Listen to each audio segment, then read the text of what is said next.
Hey guys, welcome back to my YouTube channel. Today we're going to do part 2 of reacting to scary forest encounters, which I am super excited to do. Also, make sure you like and subscribe if you can. I don't really care if you do. You can subscribe if you want or don't. So let's get into the video. Range of the Rocky Mountains in Colorado, made up of almost entirely public land within the Pike National Forest. In the summer, you'll find lots of bikers enjoying the rampant range's elaborate trail system and exploring the great outdoors. For the most part, this part of Colorado is a paradise for anyone who enjoys spending time in nature. But over the past few years, there's been a pretty alarming trend on the rise, with random people setting up wires on trees at just about head height in an effort to seriously injure bikers on the trail. In 2019, a post describing this terrifying trend was uploaded to Facebook. And disturbingly, the uploader mentioned that one of his high school friends had lost his life as a result of running into a similar wire on a trail. Immediately, people jumped into the comments to point out how incredible— Hold up. If you do that to someone, I want you to know you are horrible. That's absolutely 100% horrible. And I'm so sorry if you lost anyone from that. messed up it would be to do something like this, and how this kind of evil needs to be categorized as attempted murder if the suspects are ever caught. Yeah. A couple of years before that post was made, in 2017, two motorbike riders uploaded a video to YouTube of their encounter with a similar wire, and although nothing happened to them, it was a very close call. Oh shit. That could have happened. Thank goodness that you stopped.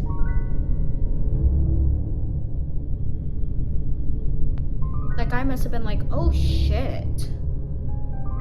Honest reaction though.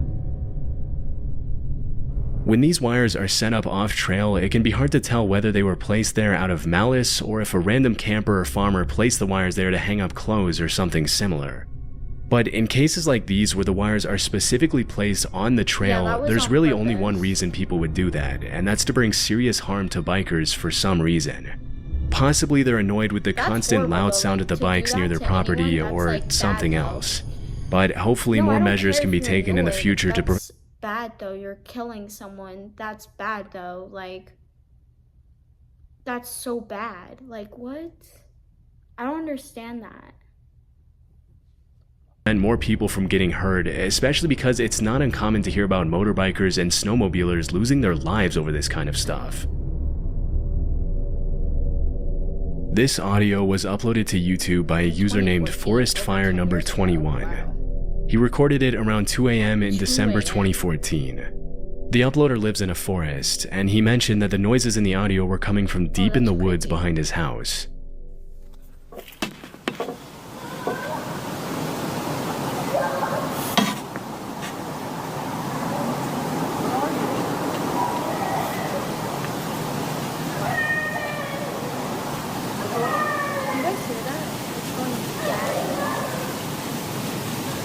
Little kid loses dad? That's really sad. It's hard to make out what the child is yelling, but after listening closely, several users jumped in the comments to point out that you can also hear an adult voice yelling, "Where are you?" In addition to the young female voice making most of the noise, this quieter, more subtle male voice that can also be heard in the audio only makes the whole incident that much more disturbing. Near the end of the video, the uploader mentions that after that night, he checked the news every day to see if he could find some explanation for the screams, but he never did. The fact that the screaming was captured at around 2 a.m. in the freezing cold weather and in the middle of the woods indicates that the uploader could have genuinely recorded something pretty sinister taking place that night. It's hard to tell why the uploader would record and upload the audio instead of immediately calling the police after hearing a female voice in such obvious distress, but at this point there's not much that can be done about it. And who knows, maybe the uploader did call the police. There wasn't much context given in the video's description. We can only hope that whatever problem happened that night was eventually solved, but based on the shrillness of the screams and the strangeness of the whole situation, we probably won't ever be able to know for sure. Lisa is a life coach and YouTuber who often uploads videos of what it's like living in her van and traveling the country on her own. One Very afternoon in smart. 2022, Lisa had parked her van on the side of the road and left the side door of her van open while Bro, she he's cooked her dinner ugly. inside, when suddenly a sketchy-looking guy approached her, poked his head in her van without her permission, and started asking her some pretty bizarre questions in French, a language Lisa doesn't speak. When she mentioned she didn't understand what he was saying, he pulled out a translator app to try to communicate with her, which obviously made her pretty uncomfortable, especially since she wasn't interested in talking to him in the first place after he invaded her personal space. After watching the guy struggle to use Google Translate for a few minutes, Lisa decided she'd had enough and shut the side door in his face, also closing the curtain to make sure the guy got the hint. Strangely, for over half an hour, the guy then stood outside in the rain and tinkered with the translator app to try to communicate with Lisa, even after she made it more than obvious that she wanted nothing to do with him. Bro, what is he doing?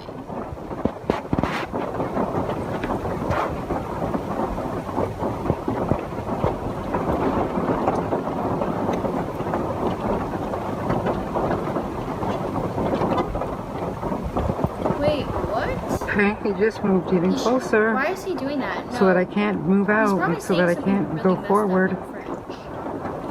Like, please leave. Yeah, exactly. You're being, like, leave her Please alone. leave. She's just an old lady. Please leave, you sketchy, What is he doing? sketchy person. Please leave.